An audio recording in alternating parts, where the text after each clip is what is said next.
So good to be with you guys for our next daily devotion, Matthew chapter 17. The transfiguration has just happened. The disciples are learning and understanding that the Christ must first suffer before he's going to come and set up his literal kingdom. They've asked him about Elijah, and Jesus shows them that that was John the Baptist who had prepared the way for me, the Messiah. Jesus has fully revealed his glory to them on the Mount of Transfiguration. And so coming right off of that is this moment with Jesus healing a boy with a demon. So it says, this is verse 14.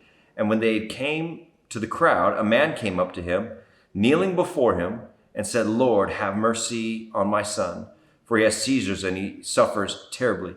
So the fact that a Jewish person would come, bow down to Christ, that's a form of worship. So Jesus is receiving worship and praise from this person. And then he calls him Lord, which is another word for master. So he's calling him master.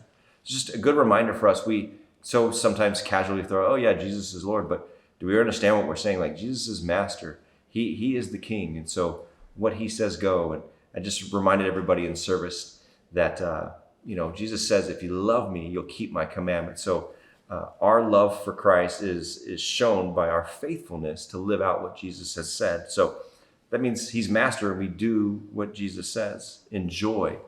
So this is happening, right? So what's going on with this boy? For often he falls into the fire and often into the water. This boy is in pretty bad shape. And I brought him to your disciples and they would not heal him, or they could not heal him, not would not. They could not heal him. And Jesus answered him, O faithless and twisted generation, how long am I to be with you? How long am I to bear with you? Bring him here to me. This seems very kind of cold on the surface. Like the disciples, maybe Jesus tried their best. But what we're going to see is that, especially in the miracles of Jesus that we see moving forward in the book of Matthew, is linked to the faith of individuals. So something's going on here where people are struggling, believing that Christ can really bring this healing. Christ's disciples really trusting in Christ to bring this healing. So Jesus rebuked the demon and it came out of him, and the boy was healed instantly. And the disciples came to Jesus privately and said, why could we not cast it out? And he said to them, this is interesting, because of your little faith, your little trust that I have the capability and the power to actually cast and deliver out demons. Jesus has already done this multiple times. He's already brought people back from the dead. I mean, the disciples have seen the power of Christ. So they're just still struggling in that faith. Because your little faith. And then he says this, for truly, I say to you that if you have faith like the grain of a mustard seed, you will say to this mountain, move from here and there, and it will move, and nothing will be impossible for you. Whoa, quite an illustration here. Now, we can go crazy with this and say, if we just have enough faith, anything that we want will come to pass. It's not what Christ is teaching. In all things, it has to be in line with the will of Christ.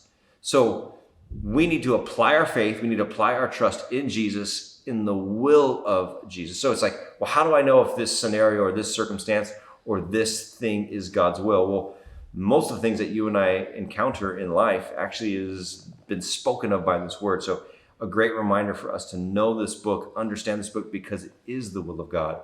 And when certain things happen in front of us, we can now apply our faith because we know it's God's will and we can see miraculous things happen. But a lot of times we're not in this book and we're dealing with scenarios or situations that might just be personal to us, or we want certain understanding to. And so we go, okay, I'm gonna pray in faith. I'm gonna pray with all believing that this person will be healed from this illness, and it then doesn't happen.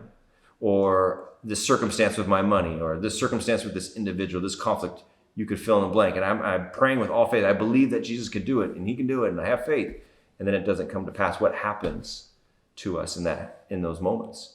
A lot of times people fall away and they go, it must not be working. And that's just because I think we get so accustomed to false teaching in the church, one. And then the second thing is our desires are mostly put upon what we want.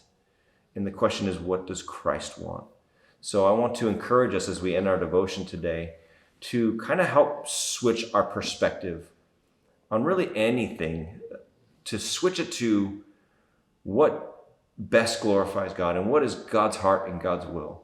And I hope that challenges us to dig into the scriptures more, to find out what God's will is in a particular thing. And then it also gives us the heart and the ability to go, Jesus, just like Jesus prayed. It's the most beautiful example of prayer left to us, because there are going to become times where we're going to really want something. We're going to really think it's God's will, and maybe it's not. Jesus even said at the garden at the very end, not my will, but your will be done. That needs to be our heartbeat in all things. So let us apply that today with all these circumstances that might come into your life. Not my will, but your will be done. Jump into the book more often, more frequently to find out God's will, especially on a particular topic. And then let's just trust and have faith that our faith in line with God's will can do miraculous things. And let's not be afraid to be bold in our faith. God bless you guys. Until next time.